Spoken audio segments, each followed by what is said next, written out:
Hello दोस्तों, तो मैं आपका स्वागत करता हूं अपने यूट्यूब चैनल इंदौर की पाठशाला पर। और आज हम पढ़ने वाले हैं क्लास 12 का कल पेपर है और आज हम 32 मार्क्स के ऑब्जेक्टिव पढ़ने वाले हैं। जो बच्चे मेरे वीडियो को देखकर जाएंगे, आई होप कि वो ऑब्जेक्टिव को बहुत बहुत ज़्यादा अच्छे से करके आ पाएंगे और कोशिश करेंगे कि 32 में से पूरे 32 नंबर हम स्कोर कर सकें और एटलीस्ट 30 नंबर तो आप आसानी से ला सकते हैं अगर इस वीडियो को एंड तक ध्यान से देखते हैं। जो मैं समझा रहा हूँ उसको कॉपी में नोट करते हैं और ध्यान से पेपर में करके आएंगे दोस्तों। तो प्लीज़ पहले सारा काम छोड़ के इस वीडियो को लाइक करें जल्दी से और अपने दोस्तों में भी शेयर करें। क्योंकि देखो दोस्तों, लाइक मिलेंगे, शेयर होगा या कमेंट आएगी तभी मैं आगे और वीडियो बनाऊंगा। इसके बाद अकाउंट्स का पेपर भी है, तो दोस्तों जल्दी से लाइक कीजिए, अपने दोस्तों में शेयर कीजिए और हम शुरू करते हैं। Objectives start from now. देखिए, हमारा पहला है management is what a manager does. ध्यान रखिएगा, डेफिनेशन भी मैनेजमेंट की आया तो आप ये लिख सकते हो, प्रबंध क्या है? वही जो प्रबंधक कार्य करता है। Management is what a management does. ये डेफिनेशन किसकी है दोस्तों? ये डेफिनेशन है लुइस एलन की। ध्यान रखिएगा, लुइस एलन। अब लुइस एलन की एक डेफिनेशन और है जो मैं आपको यहीं बताना चाहता हूँ। एक तो ये management is what a manager does, management does, और आगे यहाँ पर लुइस एलन की डेफिनेशन है एक और, प्लानिंग की डेफिनेशन दी है।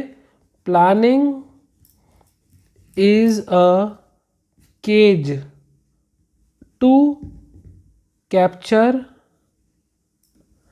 the future. Planning is a cage to capture the future.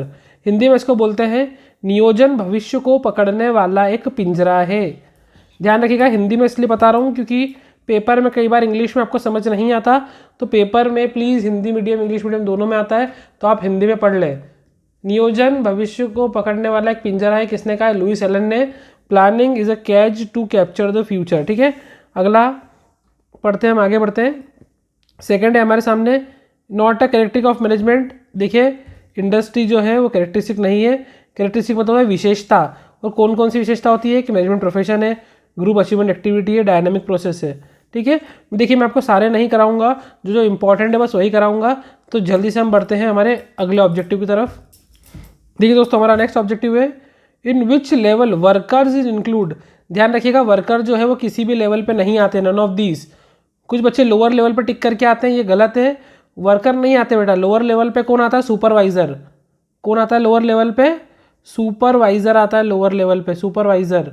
ये बात ध्यान रखिएगा दोस्तों, सुपरवाइजर कहाँ पे आते हैं? लोअर लेवल पे। ये चीज़ों को आप थोड़ा सा पढ़िएगा और इनको दिमाग में रखिएगा अच्छे से। अगला है, ये भी इंपॉर्टेंट है, फर्स्ट फंक्शन ऑफ मैनेजमेंट कौन है दोस्तों? Planning. Planning is the first function. और लास्ट कौन सा है? कंट्रोलिंग। ये बात भी ध्यान रखना। वो 7th ये 8th भी इंपॉर्टेंट है, management is art and science, तो आएगा both. Management is both art and science. प्रबंध जो है विज्ञान और कला दोनों है। प्रबंध का पहला कार्य क्या है? तो नियोजन मतलब प्लानिंग। प्रबंध का अंतिम कार्य क्या है? तो कंट्रोलिंग मतलब नियंत्रण। चलिए आगे बढ़ते हैं जल्दी से, जल्दी देखते हैं दोस्तों। Fill in the blanks.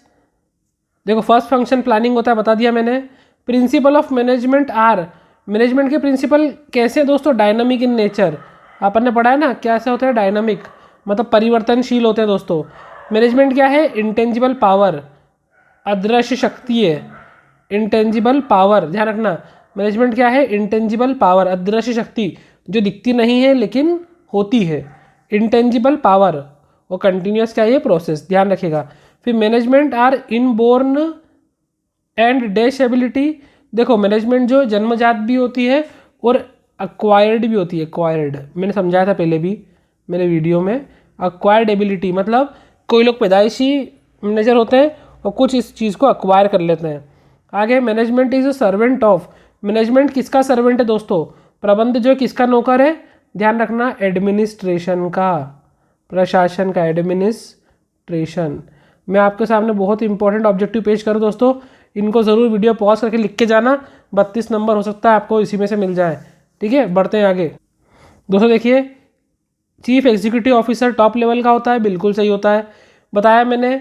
First level में आते हैं chief executive officer, medium level पे आते हैं मैनेजर्स, और थर्ड लेवल पे जो लोअर लेवल होता है उसमें आते हैं सुपरवाइजर। ध्यान रखिएगा, coordination is the essence of management, बिल्कुल ट्रू है ये, ध्यान रखना। समन्वय जो है वो एसेंस है मैनेजमेंट का, बहुत इंपॉर्टेंट। आगे बढ़ते हैं। देखिए दोस्तों, अगला प्रश्न, business in which required special knowledge. ऐसा बिजनेस जिसमें स्पेशल नॉलेज चाहिए वो क्या होता है दोस्तों, प्रोफेशन, पेशा होता है हिंदी में, जिसमें अपने को अलग से ज्ञान चाहिए होता है, उसको बोलते हैं अपन प्रोफेशन। आगे बढ़ते हैं।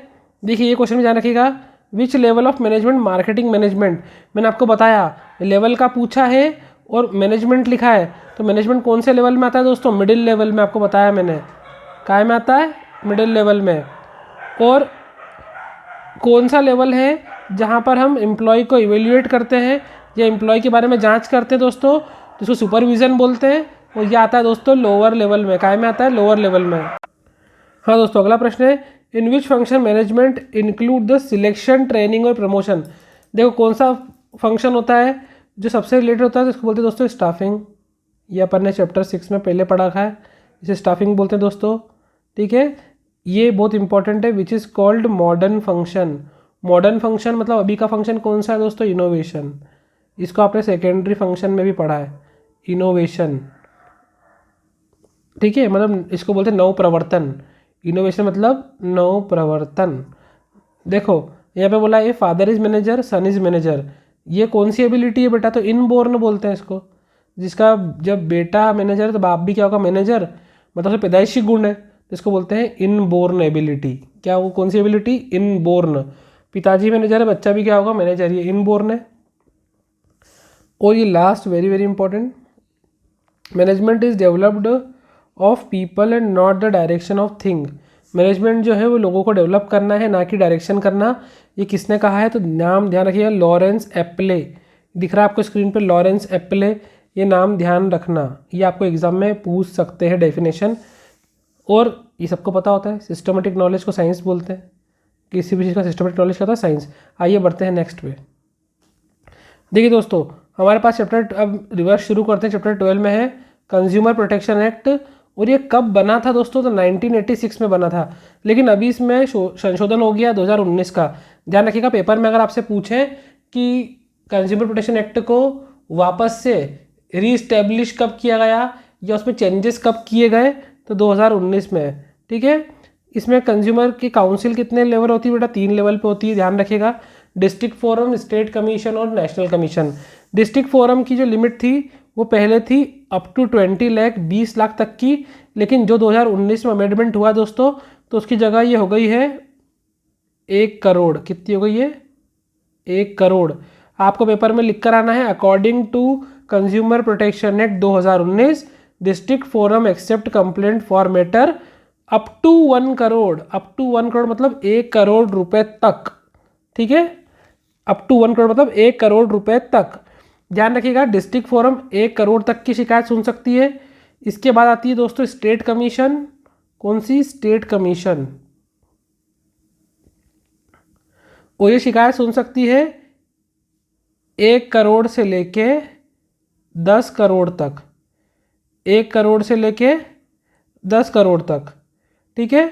और 10 करोड़ से ऊपर कोई भी शिकायत है तो वो कहाँ जाएगी, नेशनल कमीशन में। कहाँ जाएगी, नेशनल कमीशन में। कौन सी शिकायत, जो हो 10 करोड़ से ऊपर, उसको लिखेंगे दोस्तों ऐसा, अबव 10 करोड़, ठीक है, याद रहेगा ये, ध्यान रखिएगा। अच्छा, सबसे पहले अपन शिकायत करते हैं डिस्ट्रिक्ट फोरम में। ये डिस्ट्रिक्ट फोरम में शिकायत करते हैं अपन, कहाँ पे शिकायत करते हैं, डिस्ट्रिक्ट फोरम में।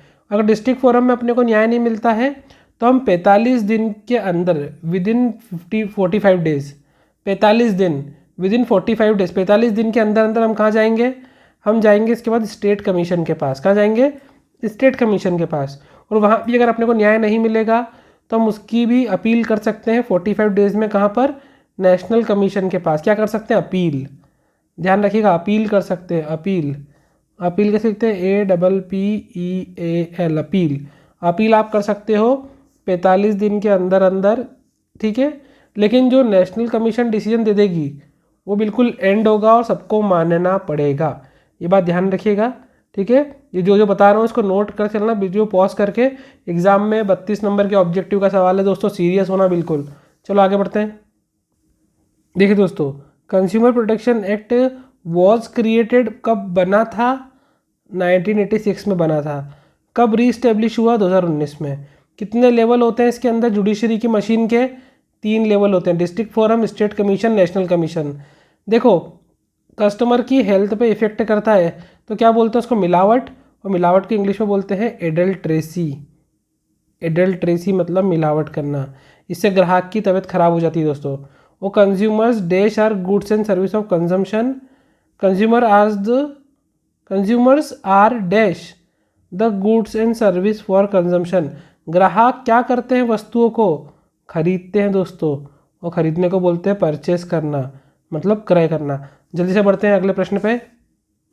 देखिए दोस्तों, फ्री टू चूज़ मतलब राइट टू चूज़, ये क्या है दोस्तों, ये कंज्यूमर का अधिकार है, ठीक है। टेकिंग रिसिप्ट, रसीद लेना, ये कंज्यूमर की जवाबदारी है, रिस्पॉन्सिबिलिटी है। फ्रॉड एडवर्टीजमेंट, ग्राहकों को झूठे विज्ञापन दिखाते हैं और ग्राहक फंस जाते हैं, तो ये क्या, problem of consumer.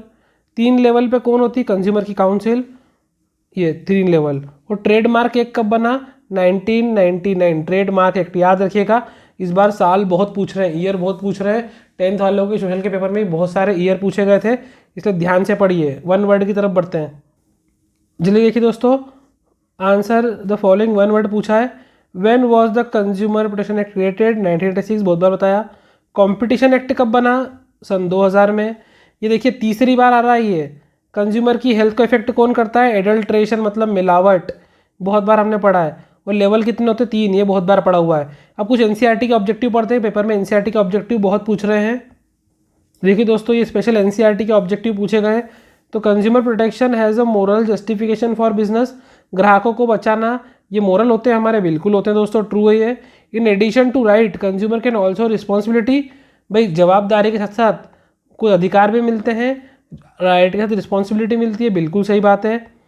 District forum में कंप्लेंट कर सकते हैं 20 लाख से ज़्यादा, ये पुराने रूल के हिसाब से नहीं है लेकिन नए रूल के हिसाब से कर सकते हैं। The consumer protection act provide 6 consumer rights, ध्यान रखिएगा कंज्यूमर प्रोटेक्शन एक्ट की बात पूछें तो इस एक्ट में हमको 6 राइट्स दिए गए हैं, बिल्कुल सही। कंज्यूमर प्रोटेक्शन एक्ट के अकॉर्डिंग हमको 6 राइट्स दिए गए हैं, 6 अधिकार दिए गए हैं, इसको ध्यान से पढ़ना और समझना। ISI मार्क, ये क्वालिटी दिखाता है बेटा काई की, फूड प्रोडक्ट की, गलत। फूड प्रोडक्ट के लिए तो दोस्तों होता है FPO, क्या होता है फूड प्रोडक्ट के लिए, FPO। ISI तो होता है इंडस्ट्रियल प्रोडक्ट के लिए, काय के लिए, इंडस्ट्रियल प्रोडक्ट के लिए, ये ध्यान रखिएगा। तो ये वाला जो है हमारा आंसर बिल्कुल फॉल्स है। और consumer protection act, complaint can be filed by consumer for defective goods और ऑल्सो डिफिशियंसी इन सर्विस, ग्राहक जो है वो खराब माल के लिए या खराब सेवा के लिए शिकायत कर सकता है। चलो बढ़ते हैं हमारे अगले चैप्टर पे दोस्तों, जल्दी से। जल्दी दोस्तों देखिए first question, marketing management is related with, तो मार्केटिंग मैनेजमेंट में सब होता है, सेल प्रमोशन भी होता है, प्रोडक्ट मिक्स भी होता है, एडवर्टीजमेंट भी होता है, all of this. Most important modern concept, देखिए सबसे ज़्यादा मॉडर्न कंसेप्ट फोकस किस पे करा है, कस्टमर पे। ध्यान रखिएगा आजकल की पूरी मार्केटिंग डिपेंड कहाँ पे कर रही है, ग्राहकों पे कर रही है। और उसने बोला है not a function of marketing, तो मार्केटिंग में बेटा एडवर्टीजमेंट तो आता है, ट्रांसपोर्टेशन भी आता है, स्टोरिंग भी आता है, पर मोटिवेशन नहीं आता। और नॉट ही पूछा है तो हमारा जवाब डी जो है वो यहाँ पर सही जवाब है। आगे बढ़ते हैं जल्दी से। देखिए दोस्तों, क्वालिटी ऑफ बेटर ब्रांड, उसने बोला अच्छी ब्रांड की क्वालिटी क्या होती है, तो ये सजेस्टिव होना चाहिए, सिमिलर तो बिल्कुल नहीं होना चाहिए, डिफरेंट होना चाहिए, एक्सपेंसिव भी नहीं होना चाहिए। इसका अपना आंसर ए सही है। देखो अपन ने याद करा है कि ब्रांडिंग कैसी होना चाहिए, जो सजेस्टिव हो, ब्रांड के बारे में बताए, दूसरों से अलग हो, डिफरेंशिएट हो, ईजी टू प्रोनाउंसिएट, उच्चारण करने योग्य हो, और लेस एक्सपेंसिव, जो खर्चीली ना हो बिल्कुल भी, ठीक है। अब देखिए ये अपन ने ऊपर ही पढ़ा है, मोस्ट इंपॉर्टेंट फैक्टर कौन होता है मार्केटिंग का, कंज्यूमर, ये मेरे का ऑब्जेक्टिव में पहला चुका है। वस्तुओं को पहचानने के लिए, प्रोडक्ट को आइडेंटिफाई कैसे करते हैं बेटा, ब्रांड नेम से, कैसे करते हैं, ब्रांड नेम, उसका ब्रांड नेम अच्छा होगा उससे पहचानेंगे ना। जैसे आपको कैसे मालूम पड़ेगा कोई चीज़ एप्पी की है, आप नाम देखोगे कि एप्पी है, और एप्पी क्या है, वो ब्रांड है। तो ध्यान रखिएगा अगर प्रोडक्ट को पहचानना हो तो उसका ब्रांड का नाम देखना पड़ता है। अच्छा, प्रोटेक्शन टू प्रोडक्ट, वस्तुओं को खराब होने से कौन बचाता है, पैकेजिंग, कौन सा बेटा, पैकेजिंग, ये ध्यान रखना। प्रोटेक्ट कौन करता है प्रोडक्ट को, पैकेजिंग करती है। Function of packaging important question है, पेपर में आ सकता है, या ब्रांडिंग की कैरेक्टरिस्टिक आ सकती है, या एडवर्टीजमेंट के बारे में आ सकता है, आपको दोनों क्वेश्चन तैयार रखना है। फिर सेल को बढ़ाने के लिए सेल प्रमोशन होता है, क्या होता है, सेल प्रमोशन। देखो मैं दिखाता हूँ आपको, 1 मिनट। ये देखिए सेल प्रमोशन ऐसे लिखते हैं जिनको दिक्कत हो। और ग्राहकों को अट्रैक्ट कैसे होते हैं ग्राहक बेटा? एडवर्टीजमेंट से। विज्ञापन देखकर ग्राहक जो है जल्दी से अट्रैक्ट हो जाते हैं। चलो आगे बढ़ते हैं जल्दी से। देखो दोस्तों, हमारे सामने ट्रू फॉल्स सही गलत के उत्तर देना है हमको। देखो अभी मैंने ऊपर पढ़ा, वापस क्वेश्चन आ गया। कस्टमर मॉडर्न कॉन्सेप्ट है, बिल्कुल है। पैकेजिंग और लेबलिंग फंक्शन नहीं है, गलत तो है फंक्शन। एडवर्टीजमेंट सेल प्रमोशन में हेल्प करता है, बिल्कुल करता है दोस्तों। मार्केटिंग मिक्स के प्रोडक्ट होते हैं, ध्यान रखिएगा मार्केटिंग मिक्स जो है ना दोस्तों, उसके अंदर 4 P होते हैं, 4 P। कौन से 4 P होते हैं भाई मार्केटिंग मिक्स के अंदर? पहला होता है प्राइस, दूसरा होता है product,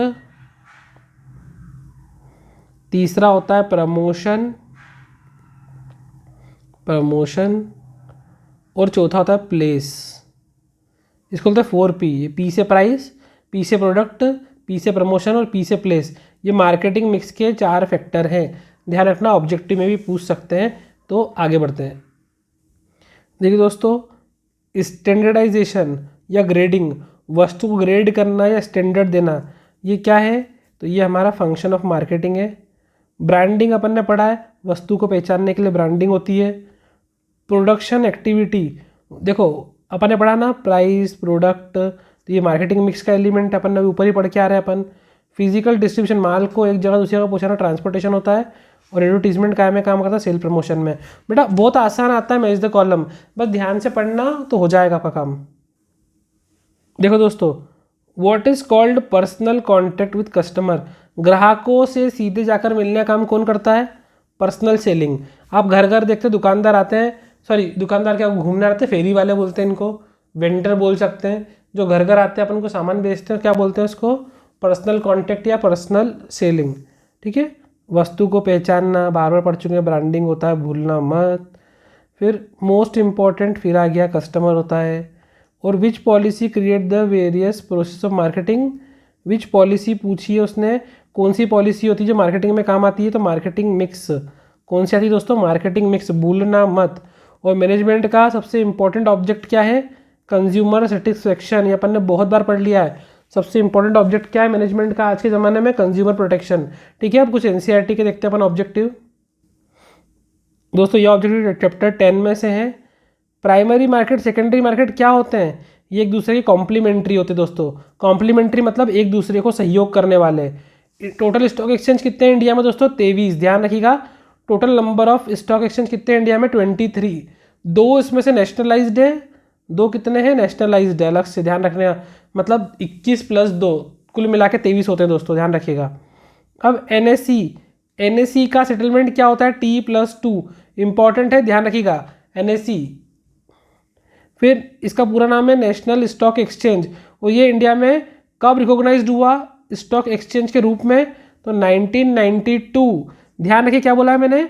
recognised as recognised as stock exchange. अगर सिर्फ इतना पूछे कि एनएसई स्टेब्लिश कब हुआ, क्या पूछे?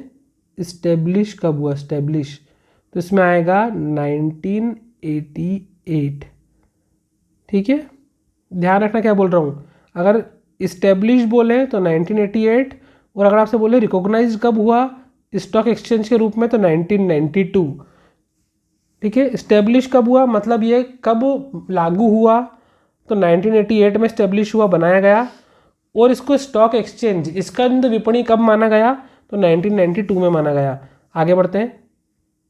देखिए दोस्तों, एनएसई कमेंस्ड फ्यूचर ट्रेडिंग, भविष्य की ट्रेडिंग को एनएसई ने कब अपनाया? 2000 में दोस्तों। ठीक है, और क्लियरिंग सेटलमेंट ऑपरेशन, एनएसई के ऑपरेशन को सेटल कौन करता है? NSCCL। ठीक है, और ये भी इंपॉर्टेंट है, OTCI स्टार्टेड लाइन क्या है? NSADAQ। इन दोनों के नाम पढ़ के जाना। इस बार पेपर में बेटा ऑब्जेक्टिव बिल्कुल आसान नहीं आ रहे हैं, ऑब्जेक्टिव डिफिकल्ट आ रहे हैं। आपने इकोनॉमिक्स के पेपर में देख ही लिया है कि ऑब्जेक्टिव थोड़े टफ आ रहे हैं, तो थोड़ा ऐसे अजीब गरीब ऑब्जेक्टिव को पहले पढ़िएगा, ये आपको पेपर में ज़रूर देखने को मिल सकते हैं। ठीक है, आगे बढ़ते हैं। देखिए दोस्तों, OTCI की मिनिमम कैपिटल कितनी है? 3 करोड़ मिनिमम, कम से कम OTCI कंपनी शुरू करना है तो 3 करोड़, और ज़्यादा से ज़्यादा मैक्सिमम है बेटा 50 करोड़। OTCEI की मिनिमम है 3 करोड़ और मैक्सिमम कितनी बोल रहा हूँ दोस्तों, 50 करोड़। जो मैं अलग से भी लिख रहा हूँ उसको कॉपी में नोट करते चलिएगा, एक बार सिर्फ इसको पढ़ लीजिएगा ताकि आपको पेपर में याद रहेगा ये। और ट्रेजरी बिल, खजाना बिल बोलते हैं दोस्तों इसको, और ये शॉर्ट टर्म फंड में काम आता है। क्या में? Short term fund. Treasury bill भूलिएगा बिल्कुल भी मत। और रेपो रेट क्या होता है दोस्तों? Repurchase agreement. रेपो क्या होता है? Repurchase agreement. याद रखना, रेपो मतलब रीपर्चेस एग्रीमेंट, रेपो। ठीक है, आगे बढ़ते हैं। तो दोस्तों देखिए, selling and purchasing stock exchange. Stock exchange में क्या खरीदते बेचते हैं हम? सिक्योरिटीज़ को खरीदते बेचते हैं। NSE कब इस्टेब्लिश हुआ? 1988 में। स्टॉक एक्सचेंज को क्या बोलते हैं हम दोस्तों? सेकेंडरी मार्केट बोलते हैं। और फर्स्ट स्टॉक एक्सचेंज कब इस्टेब्लिश हुआ? 1857 में। बच्चों ध्यान रखिएगा, 1887 में नहीं हुआ था। कुछ बच्चों को लगेगा 87 में, नहीं, 1857 में फर्स्ट स्टॉक एक्सचेंज इस्टेब्लिश हुआ था। ठीक है, और इंडिया में नॉर्मली ऐसा माना जाता है कि 1875 में इस्टेब्लिश हुआ था मुंबई स्टॉक एक्सचेंज। कौन सा? मुंबई स्टॉक एक्सचेंज, जिसको उस समय बॉम्बे बोलते थे, बॉम्बे स्टॉक एक्सचेंज। क्या बोलते थे दोस्तों? बॉम्बे। मुंबई का नाम पहले था Bombay, BOMBAY, Bombay stock exchange बोलते थे, जो 1875 में इस्टेब्लिश हुआ था। ठीक है, ये याद रखिएगा। और ये सबसे बड़ा स्टॉक एक्सचेंज भी है, और स्टॉक एक्सचेंज का हेड ऑफिस भी कहाँ है? मुंबई में ही। ये 3 बातें याद रखना। देखिए, हमारे पास है SBI सेबी, मतलब इस्टेब्लिश कब हुआ? 1992 में सेबी इस्टेब्लिश हुआ। ध्यान रखिएगा। NSE का हेड ऑफिस का है? मुंबई में, बताया मैंने। सिक्योरिटी को रेगुलेट कौन करता है? सेबी करता है। स्टॉक एक्सचेंज में कौन सी सिक्योरिटी आती है दोस्तों? ओनली लिस्टेड सिक्योरिटी आती है स्टॉक एक्सचेंज मार्केट में। और लिस्टेड सिक्योरिटी को ही हम क्या बोलते हैं? सूचीबद्ध। और एक बात और ध्यान रखिएगा, स्टॉक एक्सचेंज के अंदर लिस्टेड सिक्योरिटी तो आती है दोस्तों, पर साथ में एक इंपॉर्टेंट बात ये ध्यान रखना कि सेकेंडरी मार्केट के अंदर आता है, द्वितीय बाजार के अंदर आता है। शॉर्ट टर्म फाइनेंस को बोलते हैं मनी मार्केट, और सेकेंडरी मार्केट को बोलते हैं स्टॉक एक्सचेंज मार्केट। याद रखिएगा, भूलिएगा मत। अच्छा, अभी हमने ऊपर ट्रेजरी बिल के बारे में पढ़ा है, तो उसके बारे में कुछ बात बता दूं। जो हमने इसके पहले ट्रेजरी बिल पढ़ा था, तो ट्रेजरी बिल के बारे में ध्यान रखना कि ट्रेजरी बिल जो है 25,000 मिनिमम अमाउंट का बनता है। कितने का? 25,000 का। और इसको ज़ीरो कूपन भी बोलते हैं, ज़ीरो कूपन बॉन्ड भी बोलते हैं। क्या बोलते हैं? Zero coupon bond. Zero coupon bond बोलते हैं ट्रेजरी बिल को। ट्रेजरी बिल 25,000 के मिनिमम अमाउंट का बनता है, नॉर्मली गवर्नमेंट द्वारा इशू किया जाता है, और ये शॉर्ट टर्म फंड के लिए होता है। गवर्नमेंट इशू करती है, शॉर्ट टर्म फंड के लिए करती है। मिनिमम अमाउंट 25,000 होती है। इसे ज़ीरो कूपन बॉन्ड भी कहते हैं। याद रखिएगा, कोई प्रॉब्लम नहीं आएगी। आगे देखिए दोस्तों, there are 2 types of capital market. बिल्कुल, प्राइमरी मार्केट, सेकेंडरी मार्केट। नई सिक्योरिटी को प्राइमरी मार्केट में लिखते हैं? बिल्कुल लिखते हैं। कोई लोकेशन नहीं होती? बिल्कुल सही बात है। और कैपिटल मार्केट को ऑर्गेनाइज्ड मार्केट भी कहते हैं। ये बात ध्यान रखना, सही जवाब है ये। चलिए आगे बढ़ते हैं जल्दी से। देखिए दोस्तों, मैच द पेयर करते हैं। ओल्ड सिक्योरिटी को खरीदता बेचता कौन है? Stock exchange market. अभी हमने पढ़ा है सेकेंडरी मार्केट बोलते हैं इसको, तो यहाँ पहले सेकेंडरी मार्केट सामने लिखा है, तो हम इसको लिखते हैं सेकेंडरी मार्केट। ठीक है। ट्रांजैक्शन इन लॉन्ग सिक्योरिटी, बड़ी बड़ी सिक्योरिटी में ट्रांजैक्शन करना कौन करता है दोस्तों? ये कैपिटल मार्केट करता है। कैपिटल मार्केट आ गया। मोर लिक्विडिटी, ज़्यादा तरलता किस उसमें होती है दोस्तों? तो अपन ने पढ़ा ट्रेजरी बिल में होती है, क्योंकि ये मनी मार्केट का ही एक क्या है? इंस्ट्रूमेंट। ध्यान रखिएगा, ये क्वेश्चन भी है। मनी मार्केट का इंस्ट्रूमेंट कौन होता है? तो ट्रेजरी बिल जो है वो मनी मार्केट का इंस्ट्रूमेंट है। प्राइमरी मार्केट में कौन आती है दोस्तों? न्यू सिक्योरिटी आती है, तो ये प्राइमरी मार्केट में आती है new securities. Stock exchange market कौन सा है दोस्तों? मुंबई है ना, मुंबई स्टॉक एक्सचेंज मार्केट है। लेकिन अगर वो यहाँ लिख देंगे हम दोस्तों, तो फिर हेड ऑफिस ऑफ सेबी तो मुंबई का होता है, तो 7th वाला तो ये हो गया। लिस्टेड सिक्योरिटी जाती है, काय में जाती है लिस्टेड सिक्योरिटी दोस्तों? तो ये जाती है स्टॉक एक्सचेंज में। तो फिर ये हो गया 6th वाला। तो 5th वाला बच गया। स्टॉक एक्सचेंज क्या है? एक ऑर्गेनाइज्ड मार्केट है। इस तरीके से आपको एग्जाम में मैच द पेयर पर ट्रिक करना है। कई बार आप कंफ्यूज होते हैं कि इसमें दो आंसर दिख रहे हैं, कौन सा भरूँ मैं? तो आप उस क्वेश्चन, उस वाले को थोड़ी देर रोकिए, होल्ड कीजिए, पहले बाकी कर लीजिए तो ऑटोमेटिक आपको बचा हुआ जवाब मिल जाएगा क्या आएगा। फिर भी डाउट हो तो एक बार हिंदी में पढ़ लीजिएगा तो वहाँ से आसान पड़ जाता है दोस्तों। आइए बढ़ते हैं आगे बिना समय गवाए। वन वर्ड दोस्तों, लॉन्ग टर्म सिक्योरिटी के लिए कौन सा मार्केट, विच मार्केट पूछा है ना, मार्केट का नाम लिखना है, कैपिटल मार्केट। न्यू इशू कौन करता है, कौन सा मार्केट, फिर विच मार्केट पूछा है, प्राइमरी मार्केट। प्रीवियस इशू को कौन खरीदता बेचता है, सेकेंडरी मार्केट या फिर स्टॉक एक्सचेंज मार्केट भी बोल सकते हैं। स्मॉल इन्वेस्टर, छोटे मोटे इन्वेस्टर के लिए कौन सा इंस्टीट्यूट है, तो OTCEI, over the counter exchange of India. सबसे बड़ा स्टॉक एक्सचेंज कौन सा है, ग्रेटेस्ट, तो Mumbai stock exchange. Which instrument issue discount, ऐसा कौन सा इंस्ट्रूमेंट है जिसको बट्टे पे इशू करते हैं, डिस्काउंट पे इशू करते हैं, तो ट्रेजरी बिल बोलते हैं, खजाना बिल बोलते हैं, मैंने अभी भी समझाया था। Controlling the money market, money market को कंट्रोल कौन करता है दोस्तों इंडिया में, तो RBI करता है। कौन करता है, RBI, याद रखिएगा, रिजर्व बैंक ऑफ इंडिया। आगे बढ़ते हैं। अच्छा एक बात ध्यान रखिएगा दोस्तों, अगर इसमें इंडिया का नाम नहीं लिखा है ना, सिर्फ इतना लिखा है कि मनी मार्केट कंट्रोल कौन करता है, तो आप लिखेंगे सेंट्रल बैंक। कौन करता है, सेंट्रल बैंक। और अगर यहाँ पे इंडिया लिखा होता तो हम लिखते हैं RBI, reserve bank of India. ये हमारी सेंट्रल बैंक है दोस्तों, थोड़ा सा इस बात का ध्यान रखना। ट्रेजरी बिल का नाम ध्यान रखना, इंस्ट्रूमेंट ट्रेजरी, ट्रेजर मतलब खजाना होता है दोस्तों, तो ट्रेजरी बिल, ये नाम याद रखिएगा बहुत अच्छे से। ठीक है आगे बढ़ते हैं, चलिए जल्दी शुरू करते हैं। कौन सा फिक्स्ड कैपिटल नहीं है, नॉट लिखा है ना दोस्तों, डेटर नहीं होता। मशीन तो होती है, फर्नीचर भी होता है, बिल्डिंग भी होती है। वर्किंग कैपिटल क्या नहीं है, जो फिक्स्ड है, मतलब मशीन, मशीन वर्किंग कैपिटल नहीं है। स्टॉक है, डेटर है, कैश है। फाइनेंशियल स्कोप क्या होता है दोस्तों, ऑल ऑफ दीज होता है। बहुत आसान है, आगे बढ़ते हैं जल्दी से क्योंकि टाइम कम है हमारे पास, पेपर अभी है हमारा। जल्दी देखते हैं दोस्तों। Related to financial planning, all of these, मैंने बताया फाइनेंशियल प्लानिंग 3 टाइप की होती है। शॉर्ट टर्म जो होती है वो होती है 1 साल से कम के लिए, less than 1 year, less than 1 year, 1 साल से कम। मीडियम वाली होती है 1 साल से ज़्यादा और 5 साल से कम, more than 1 year but less than 5 year. और लॉन्ग टर्म होती है मोर देन 5 ईयर, 5 साल से ज़्यादा, मोर देन 5 ईयर, याद रखना। लॉन्ग टर्म में क्या नहीं आता, तो डिविडेंड नहीं आता। देखो बाकी इक्विटी शेयर आता है, प्रेफरेंस आता है, लॉन्ग टर्म लोन भी आता है, डिविडेंड लॉन्ग टर्म में नहीं आता। और फिक्स्ड कैपिटल किस काम आती है, तो फिक्स्ड असेट्स के, ध्यान रखिएगा, फिक्स्ड कैपिटल किस काम आती है, फिक्स्ड असेट्स को खरीदने के लिए। ठीक है जल्दी आगे बढ़ते हैं दोस्तों। देखिए financial market is dash of general market. Financial market general market की क्या है दोस्तों, तो ब्रांच, BRANCH, ब्रांच, शाखा है, याद रखिएगा। देखिए लॉन्ग टर्म 5 साल से ज़्यादा, शॉर्ट टर्म 1 ईयर, ठीक है याद रहेगा। आगे बढ़ते हैं। देखिए दोस्तों इम्पॉर्टेंट है ये बहुत। कैपिटल स्ट्रक्चर को क्या बोलते हैं कंपनी की, वर्किंग कैपिटल।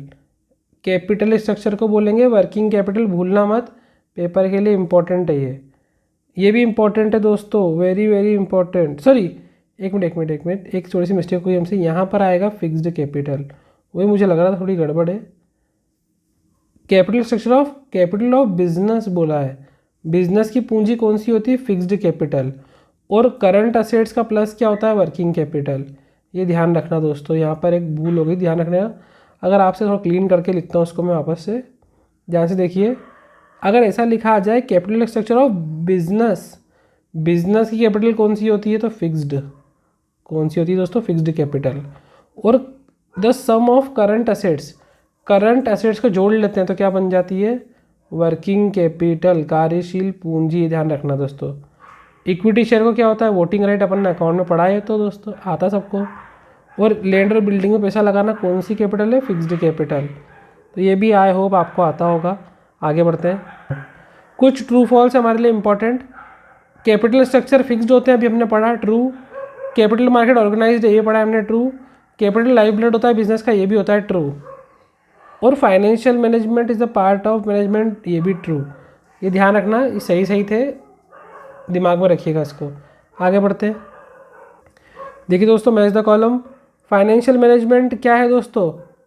अभी अपन ने पढ़ा पार्ट ऑफ जनरल मैनेजमेंट या branch of general management. Branch भी लिख सकते हैं, पार्ट भी लिख सकते हैं, ठीक है। प्रॉफिट क्या है? Measuring rod. ये क्या है? Measuring rod of strong position of enterprise. आपका बिजनेस अच्छा चल रहा है, स्ट्रॉन्ग चल रहा है, कैसे मालूम पड़ेगा? प्रॉफिट से मालूम पड़ेगा। अभी हमने पढ़ा वर्किंग कैपिटल क्या होती है? Sum of current assets. क्या होती है वर्किंग कैपिटल? क्या होती है? बोलो मुंह से। Sum of current assets. क्या होती है? Sum of current assets. Fixed capital long term के लिए होती है, हमने पढ़ा। काय के लिए होती है? लॉन्ग टर्म के लिए। एडमिनिस्ट्रेशन कौन सा काम करता है? फाइनेंस का काम। और प्रॉफिट को बढ़ाना क्या है हमारा? ऑब्जेक्ट, उद्देश्य। इनको बोल बोल के पढ़ोगे दोस्तों तो याद रहेगा, मेरे साथ में बोल के करिएगा घर पे भी, ठीक है। आगे बढ़ते हैं, देखिए जल्दी से। When issue debenture is beneficial. Debenture issue करना कब बेनिफिशियल होता है दोस्तों? तो ध्यान रखना, इन स्टेगनेशन। क्या लिखोगे? इन और स्टेगनेशन, मंदी के समय। स्टेगनेशन मतलब मंदी होता है दोस्तों, ये शब्द ध्यान से रखना। When issue of debenture is beneficial तो आएगा इन स्टेगनेशन। अब रॉ मटेरियल खरीदने के लिए कौन सी कैपिटल यूज़ करते हैं दोस्तों? Working capital. फिर करंट असेट्स और करंट लाइबिलिटी को माइनस करके क्या मिलता है? तब भी वर्किंग कैपिटल। साउंड पोजीशन है, कैसे मालूम पड़ेगा? प्रॉफिट से। फिक्स्ड कैपिटल से क्या खरीदते हैं दोस्तों हम? सॉरी, मेन सोर्स क्या है फिक्स्ड कैपिटल का? ये अपन ने अकाउंट में अच्छे से पढ़ा, इक्विटी शेयर। क्या दोस्तों? Equity share. ये हमने अकाउंट में बहुत अच्छे से पढ़ा हुआ है, ठीक है। फिक्स्ड कैपिटल का साधन क्या है? तो इसको बोलते हैं इक्विटी शेयर, समता अंश। इक्विटी शेयर याद रखिएगा। चलो आगे बढ़ते हैं जल्दी से। Cheapest source of finance. वित्त का सबसे सस्ता साधन क्या है? Retained earning. रिटेन्ड अर्निंग, उपार्जित आय। चीपेस्ट सोर्स ऑफ फाइनेंस, उपार्जित आय, ये पेपर में आ चुका है। इसको अच्छे से 2-3 बार पढ़ लो, वेरी वेरी इंपॉर्टेंट है, ये पेपर में आ चुका है अच्छे से दोस्तों। सबसे सस्ता स्रोत क्या है फाइनेंस का? रिटेन्ड अर्निंग, ठीक है। और a decision acquire of new and modern plant. नया मॉडर्न प्लांट लाना है पुराने को अपग्रेड करके, तो इसको बोलते हैं इन्वेस्टमेंट डिसीजन। देखो हम कुछ इन्वेस्ट कर रहे हैं पुराने को हटा के, तो इसको बोलेंगे इन्वेस्टमेंट डिसीजन। इसके अलावा हाई डेप्ट इक्विटी रेशो, डेप्ट अपॉन में इक्विटी, इसका मतलब क्या होता है? High degree of risk. अगर डेप्ट इक्विटी रेशो ज़्यादा होगा मतलब रिस्क भी क्या होगा? ज़्यादा। और वर्किंग कैपिटल नॉर्मली क्या होती है? High current ratio, high risk, high profit. आपको पता होगा जितना रिस्क लोगे उतना प्रॉफिट होगा, उतनी ही कैपिटल लगाना पड़ेगी। जितनी कैपिटल उतना हाई रेशो, उतना ही हाई रिस्क और उतना ही हाई प्रॉफिट, ठीक है। आगे बढ़ते हैं, ध्यान रखिएगा। Fixed asset should be financed with. जब आप कोई फिक्स्ड असेट खरीदते हो ना, स्थायी संपत्ति, तो वो अपने साथ लॉन्ग टर्म लाइबिलिटी भी लाती है। लॉन्ग टर्म लाइबिलिटी, दीर्घकालीन ऋण। और करंट असेट्स बिजनेस की वो कैसे फाइनेंस होती है? लॉन्ग टर्म भी होती है और शॉर्ट टर्म भी होती है।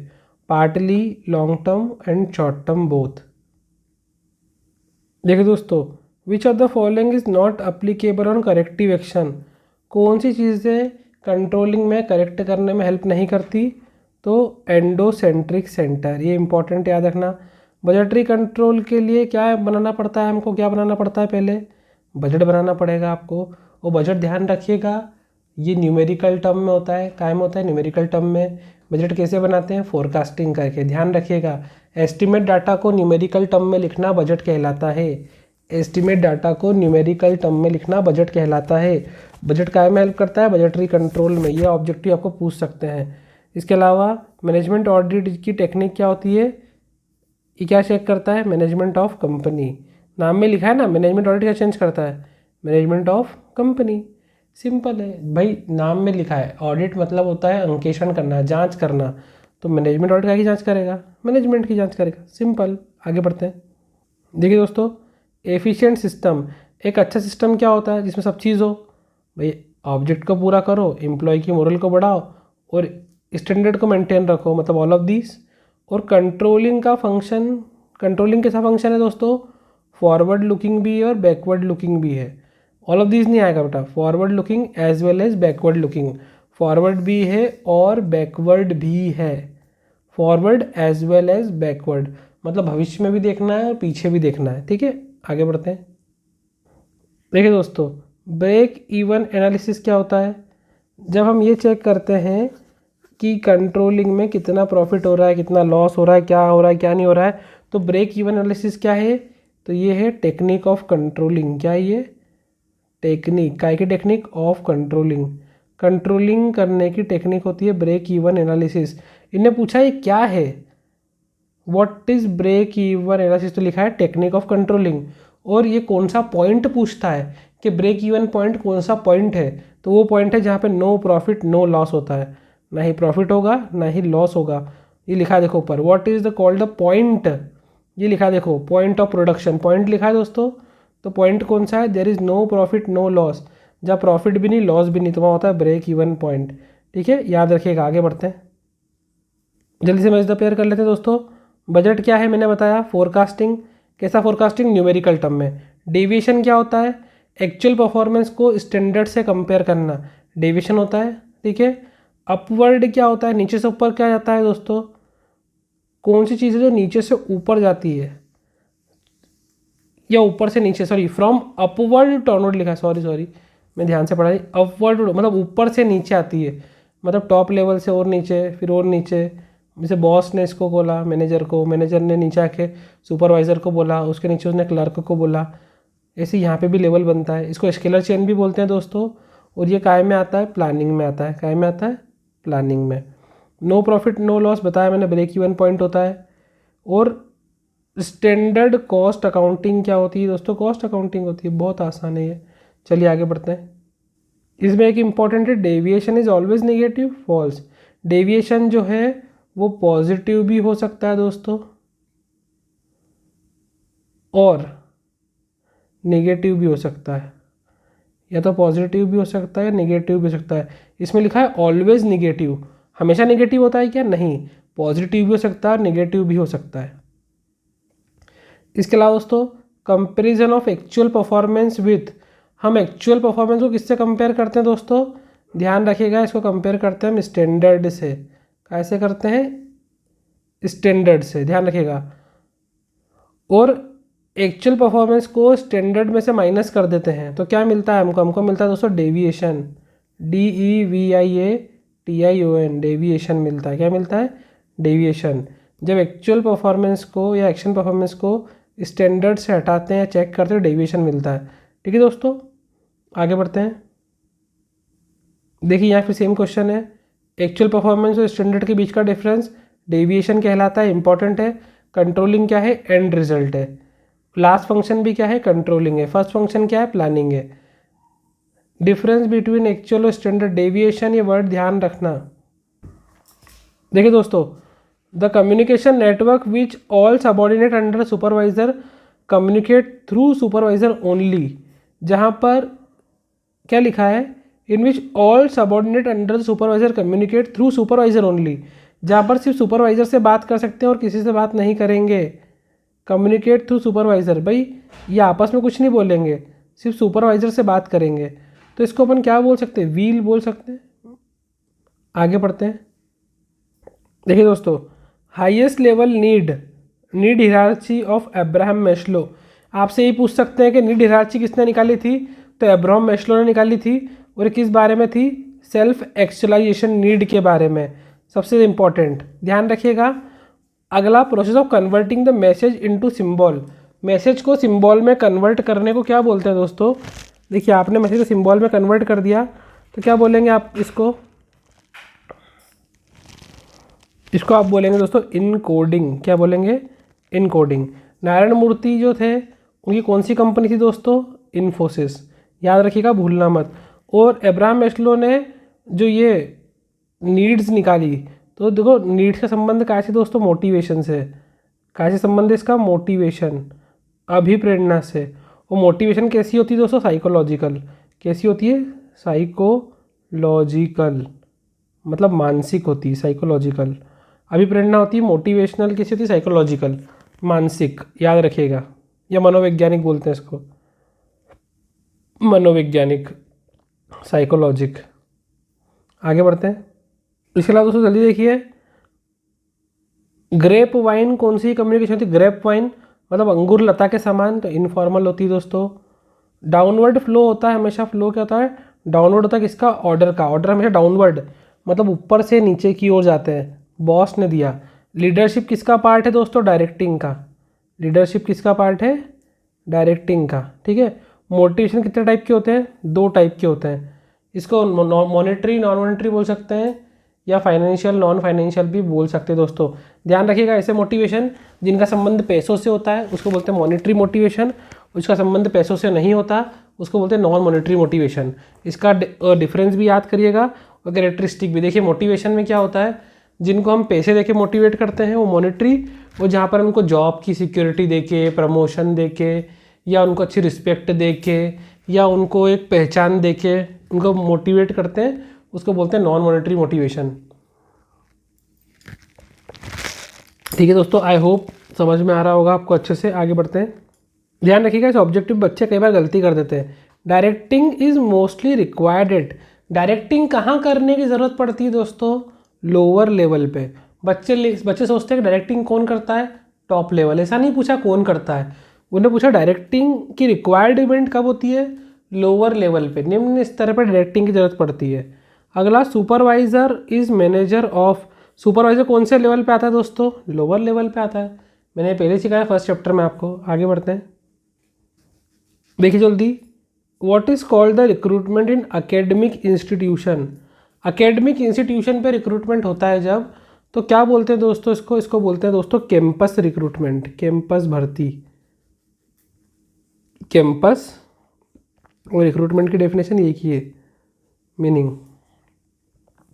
अकेडमिक इंस्टीट्यूट, जो आप जब शिक्षा लेते हो वहाँ पर अगर आपको भर्ती मिल जाए, कंपनी वहीं से आपको जॉब के लिए ले जाए, तो क्या बोलते हैं उसको? कैंपस रिक्रूटमेंट बोलते हैं दोस्तों। ठीक है, ये इंपॉर्टेंट है, बहुत बहुत इंपॉर्टेंट है।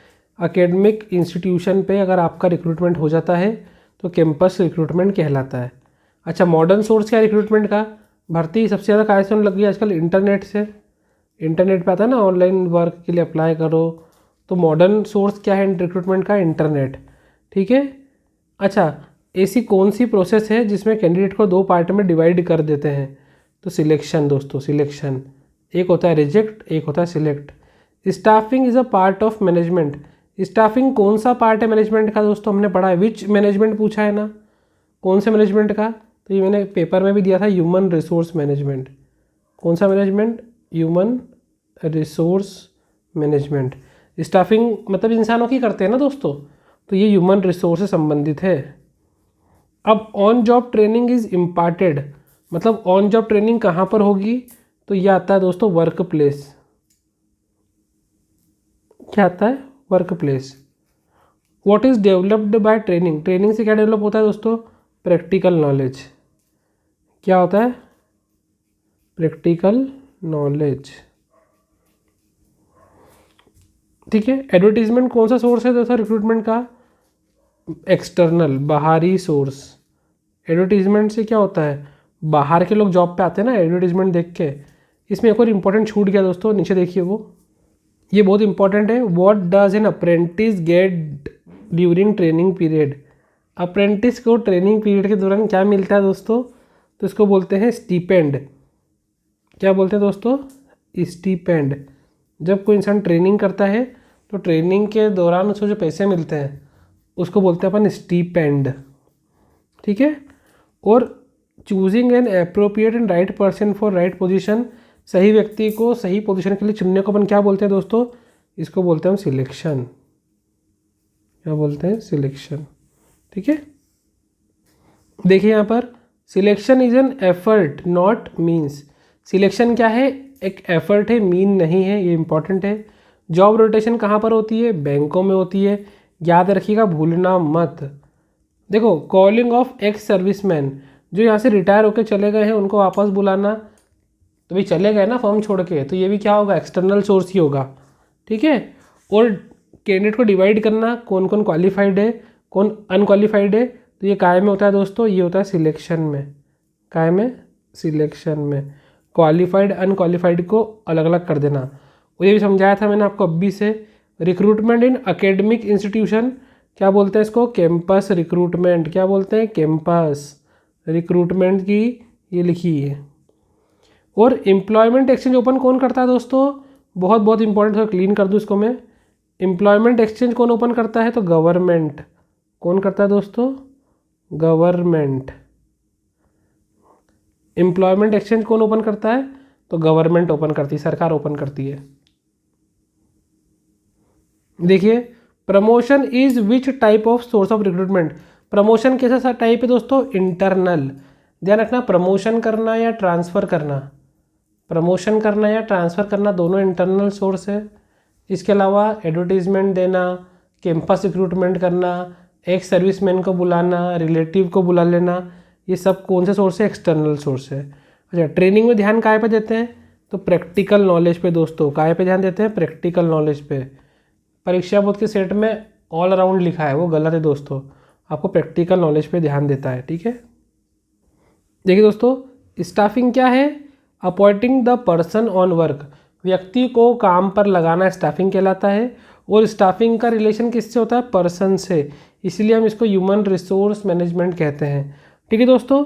तो अभी हमने इतना पढ़ लिया है दोस्तों। अभी थोड़ा समय कम है, मुझे एक्चुअली 10th वालों के लिए वीडियो बनाना है, उनका भी पेपर है 10th वालों का साइंस का, और एक्चुअली इतना नेट भी नहीं है कि वीडियो अपलोड में जल्दी कर पाऊँ, तो इसलिए इस वीडियो को मैं यहीं पे विराम करता हूँ दोस्तों। और इसके अलावा चैप्टर 2nd, 3rd, 4th और 5 चैप्टर बचे हैं दोस्तों। तो इन 4 चैप्टर को आप सेल्फ खुद से पढ़ लें। बहुत सारे ऑब्जेक्टिव मैंने करवा दिए हैं आपको, फर्स्ट चैप्टर मैंने करवा दिया है दोस्तों। इसके अलावा 2nd, 3rd, 4 ये आपको करना है 5 तक, 4 आपको करना है, बाकी 6 करवा दिया, 7, 8, 9, 10, 11, 12 ये सारे चैप्टर मैंने ऑब्जेक्टिव के आपको कवर करा दिए दोस्तों।